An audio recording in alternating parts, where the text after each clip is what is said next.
hone your skills. Look, boy, you in the danger room. Hello viewers and welcome back to the channel for a new video on Gtsport. This time it's going to be the round 5 of the FIA manufacturer series, and it will be at the Blue Moon track and oval track. Did the FIA get all of NASCAR? I'm for sure this is going to be very crazy for this round. It's going to be very important to be in the slipstream. If you're not, you're going to lose a lot of time. Once you hit the wall, you lose a lot of time. Well, that's gonna be a very difficult round. I wanted to do at least one of the 5 options we had of the day, and for my first one, qualifying first. That's not very often that we do see me in first place, but to be honest, on this track, being on pole position doesn't really means a lot, because you don't have any slipstream, as I said earlier, and with the others right behind you, they are going to attack at any moment. Some even are going to dive bomb you at any time. So for the first race, so far so good. Being able to stay in front, did fight a little bit, but trying to not like slow down everyone behind, because I didn't want to lose too much time. Also, maybe trying to create a gap with the rest of the pack so that you can have a much better race, like not having to fight too much with too much people, you know. For this race, the strat will be quite easy, as you do have only one tire, the old compound. Try to fuel save a little bit so that you don't have to stay in the pits too long, and you can gain some position also. And I also decided not to change my tires, as the tire wear on this track wasn't that high, so I could handle it quite well. So going to pit at the end of lap 12, actually 6th in the race, trying to maximize much speed as possible to get into the pit. And as you are going to see, the fuel save didn't really work quite well, but I decided not to change the tires. Try to put at least 1 lap of fuel more than normal, so I can push hard till the end without fuel saving. But as from now, I'm just looking behind and see someone coming. I don't want to mess his race, but I'm going to mess mine. But at that really moment, trust me, you feel very lonely. I'm not able to get back on the throttle as I wanted, and got 2 times 1.5 second penalty. Going straight back at the end and finish in 19th position. For my second race, started 7th. Wasn't a very good quali, because I didn't misjudge the gap with the cars in front of me during the quali, so I didn't get the slipstream that I wanted. Sorry for the lag again on this race. So you're gonna see that already at the start of a race you have 2 pack of cars. That's because some really did fight in the first corner, instead of just trying to stay behind each other and get the tires warm as it should be, and then you can go as fast as you want, stay behind, keep the slipstream, and once you get an opportunity, try to overtake. So for here, I was a bit too eager to gain a position, had to go back on third gear to take the corner right and did lost some momentum. Fortunately, the guy in the Nissan was just in front of us, so we could get back into the slipstream and get a better speed for the rest of the lap. So for here, going to end the lap 2, we're going to go in lap 3 for what's going to be one of the most, how I'm going to say that, unfortunate situation. Once again, we are going just to fast forward this point until we get to the moment where you don't have anywhere else to go and you can't do anything about that. I got punted from behind. I'm sure that wasn't intentional, as this guy, just like me, couldn't do anything about it. That's the problem where when you are in a very close race, once someone make a mistake in front of you, you're going to hit him. So in lap 14th, dead loss after the disconnection, the rage quit of the guy in 20th. So go back on the throttle a bit too early in this turn. It will got a 1.5 second penalty, and I'm going to do something that I don't think you have ever saw me do. Rage quit. Yes, ladies and gentlemen, I did rage quit this race. But well, I wanted to stop there, and then I said, okay, if you stop there, you are not going to gain any points for this round. So I went on track for the third and final time of the day. Once again, for a second time overnight in first. So I'm going to leave you there for the race. I hope you're going to enjoy this race as I did. We are going to catch up at the end of this one.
this is how close it was at the end of the 23 laps of this race.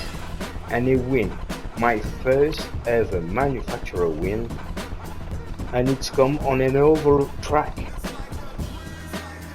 To be honest, after my first two races, I wasn't expecting to finish first. I just wanted to be maybe in top 10, finishing the race, having some good points. And yeah, I really didn't expect to finish first, to be honest. It was an amazing race with the second and third. We did help each other from time to time to create the gap and make sure that we will be the only one fighting for the win at the end of the race. But I think if the guy in fourth didn't change his tires, he would have been with us fighting for the win at the end of this race. And fortunately for me, he did change the tires, so that gave me another chance, another opportunity to be able to win this race, my first ever manufacturer win. So very good points for the standing. As you are going to see, I did improve my standing also compared to the previous round, and also still first in the local region.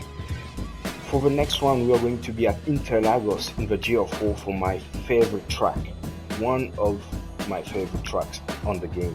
So I hope you did enjoy this video. Until next time, people, stay safe. It was your host, Bertmon 23. Cheers.